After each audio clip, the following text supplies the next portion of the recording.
Con Matteo Farina al termine di Modena-Valdagno inizia con una sconfitta il cammino dei gialloblu in campionato. Sì, purtroppo inizia con una sconfitta e abbiamo tornato a fare almeno 4 passi indietro rispetto a quello che avevamo visto in Coppa.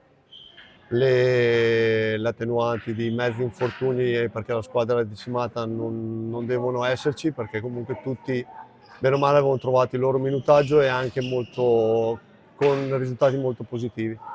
Peccato perché la squadra era andata in doppio vantaggio e poi è arrivata quella rimonta che ha permesso a Valdagno di portare a casa i 3 punti. Appunto c'è stato un calo psicologico e non solo, gestione sbagliata della partita, troppo affogo, tante piccole cose che hanno permesso a Valdagno di rientrare e superarci in partita.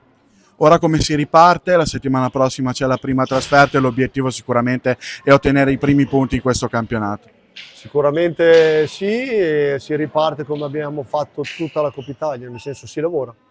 Non era una squadra, la nostra, che doveva pensare di vincerle tutte, non era una squadra che deve pensare che con un semplice vantaggio si va da qualche parte, bisogna lottare e sudare continuamente, punto.